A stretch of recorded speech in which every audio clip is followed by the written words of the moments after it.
Hi friends, welcome to DM rainbows kitchen. நாம் இன்றைக்கி உடம்புக்கு ரொம்பவே சத்தான அண்ட் டேஸ்டியான கருவேப்பிலை சட்னி தான் எப்படி செய்கிறதுன்னு பார்க்க போகிறோம்.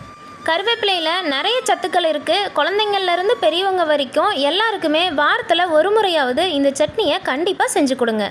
ஒரு கடாயில் 2 ஸ்பூன் நல்லெண்ணெய் சேர்த்துக்கோங்க. கருவேப்பிலை சட்னிக்கு நல்லெண்ணெய் சேர்த்து செஞ்சிங்கன்னா ரொம்பவே டேஸ்டியாக இருக்கும்.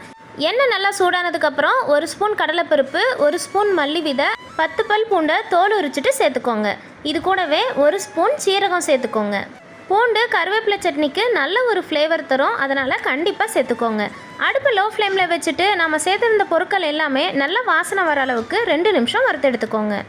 இப்போ கடலைப்பருப்பு சீரகம் எல்லாமே நல்லா பொரிஞ்சு வந்ததுக்கப்புறம் 10லிருந்து 15 சின்ன வெங்காயம் சேர்த்துக்கோங்க.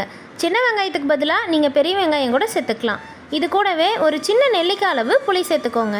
நான் இன்றைக்கி கருவேப்பிலை சட்னியில் தக்காளி எதுவுமே சேர்க்கல. உங்களுக்கு தக்காளியோட ஃப்ளேவர் பிடிக்கும்னா புளிக்கு பதிலாக நல்ல பழுத்திருக்க மீடியம் சைஸில் 2 தக்காளி பழம் கட் பண்ணிவிட்டு சேர்த்துக்கோங்க. காரத்துக்காக 2 காஞ்ச மிளகாய் சேர்த்துக்கிறேன். உங்களுக்கு காரம் அதிகம் பிடிக்கும்னா 5லிருந்து 7 மிளகாய் வரைக்கும் சேர்த்துக்கோங்க. இப்போ 2லிருந்து 3 நிமிஷம் வெங்காயம் நல்லா கலர் மாறி வதங்கி வர அளவுக்கு நல்லா வதக்கி எடுத்துக்கோங்க.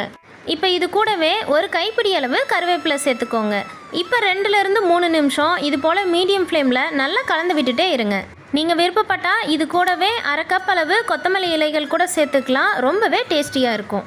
கருவேப்பிலையில் இருக்க ஈரப்பதம் எல்லாம் நல்லா போகிற அளவுக்கு இது போல் கைவிடாமல் 2 நிமிஷம் கலந்து விட்டுட்டே இருங்க. இப்போ நம்ம செய்யக்கூடிய இதே முறையில் கொத்தமல்லி சட்னி, புதினா சட்னி கூட செய்யலாம். ரொம்பவே சுவையாக இருக்கும். இப்போ இது கூடவே 2 ஸ்பூன் தேங்காய் துருவல் சேர்த்துக்கோங்க.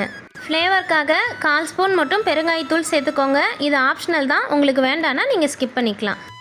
இப்போ இது கூடவே சட்னிக்கு தேவையான அளவு உப்பு சேர்த்துட்டு நல்ல ஒரு முறை கலந்து விட்டுக்கோங்க. இப்போ இந்த பொருட்கள் எல்லாமே முழுமையாக ஆறுனதுக்கப்புறம் ஒரு மிக்ஸி ஜாரில் சேர்த்து கொஞ்சம் கொஞ்சமாக தண்ணி விட்டு நல்லா கெட்டியாக விழுதாக அரைச்சி எடுத்துக்கோங்க. ரொம்பவே சத்தான கருவேப்பிலை சட்னி சூப்பராக ரெடி ஆகிடுச்சு. இந்த ரெசிபி உங்களுக்கு பிடிச்சிருந்ததுன்னா லைக் பண்ணுங்கள், உங்கள் ஃப்ரெண்ட்ஸ் கூட நிறைய ஷேர் பண்ணுங்கள். மறக்காமல் டிஎம் ரெயின்போஸ் கிச்சனை சப்ஸ்கிரைப் பண்ணிக்கோங்க. தேங்க்யூ.